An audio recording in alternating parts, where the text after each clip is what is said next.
बात हो गया, छोटा सा मैं रनिंग अलाउंस में आ जाऊं। मिनिमम 120 किलोमीटर क्यों चाहिए हमें, इसका प्रश्न आप बताइए। कामरेड ने बहुत बोल दिया, उसको शायद गेन नहीं हुआ। 120 क्यों चाहिए मिनिमम? आपके जोन का है ना प्रॉब्लम? अरे कोई नहीं बोल रहा, इसका मतलब प्रॉब्लम। अरे तो क्यों चाहिए? मैं तो ये क्वेश्चन है, सीनियरिटी पे पूछेगा कि 120 क्यों चाहिए। मैं तो दे रहा हूं 40-50 जितना काम कर रहे हैं, 120 क्यों चाहिए?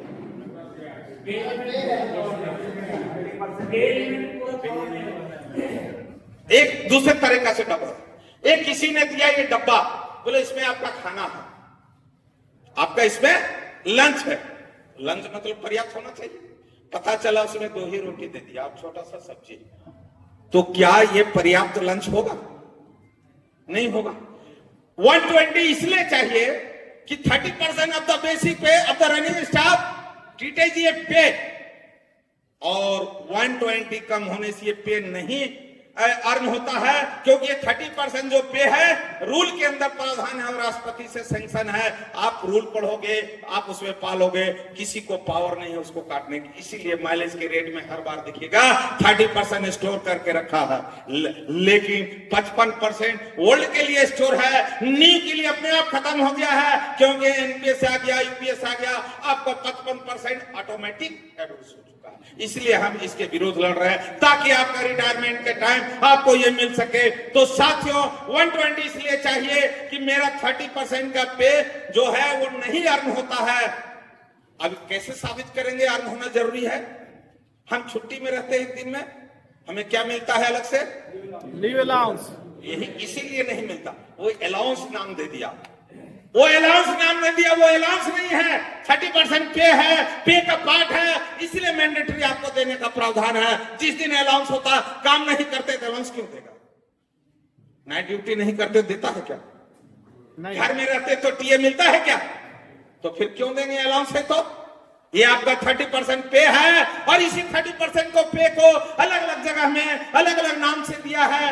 यदि हम हेडक्वार्टर में नॉन रनिंग ड्यूटी करते हैं, एलके के नाम से 30% पे देता है। लीव में रहते हैं तो वो आपको लीव अलाउंस के नाम से देता है। आईओडी में रहते हैं तो भी वहां 30% देता है। सस्पेंशन में रहते हैं तो भी आप 30% का आधा देता, क्योंकि टोटल आधा हो जाता। सस्पेंशन में रहते हैं तभी दे, सिर्फ कहां कटता है? एब्सेंट में, या मैं खुद लिख के दे दूं। इसीलिए आपको 120 मैंडेटरी है। अब लिखा कहां है? तो आपको बता दूं कि 85 का लेटर है रेलवे बोर्ड का, और लास्ट में फिर से 2011 में आया है, और उसमें स्पष्ट कर दिया है कि आपको 120 देना है। लेकिन दूसरा क्वेश्चन आएगा, आपने गया 70 किलोमीटर गाड़ी चलाया, वापस आया, दोनों मिला के दे दिया 120, क्या सही होगा? नहीं। क्यों? इसलिए नहीं होगा कि स्पेयर का माइलेज के लिए अलग प्रावधान है। जितना ट्रेवल करोगे स्पेयर, उसका 50% देने का प्रावधान है। वर्किंग का सिर्फ 120। और आपको बता दूं, एक मात्र एक छोटा सा बुक है, handbook of the running staff. इसमें 80% सर्कुलर रनिंग का इसमें है, एचयूआर से लेके ड्रग पॉलिसी से लेके सारे चीज है। लेकिन अफसोस कि मेरे साथी एक बुक 400 रुपया का नहीं लेगा, कैसे ज्ञान बढ़ेगा? आप खाली हनुमैया जी को पूछेंगे, जिलानी जी को पूछेंगे, इस उम्र में कितना पढ़ेंगे वो? ये तो आपको रखना। मैं तो चाहता हूं एवरी रनिंग स्टाफ इस बुक को अपने बैग में रखे, और जहां लूप लाइन में बैठता है, खड़ा होता है, आधा घंटा उसको पढ़ो। देखो आपका नॉलेज कहां से कहां शुरू हो जाएगा। आज इस कन्वेंशन से आप ये तय कर लो कि मैं रखूंगा और पढ़ूंगा, तो ना ड्यूटी आवर्स की समस्या रहेगी और ना रनिंग अलाउंस का रूल है। इसलिए आपकी समस्या है कि आप खुद नहीं पढ़ते हो, डिपेंड हो जाता। एलआरसा कभी डिपेंड नहीं होने का।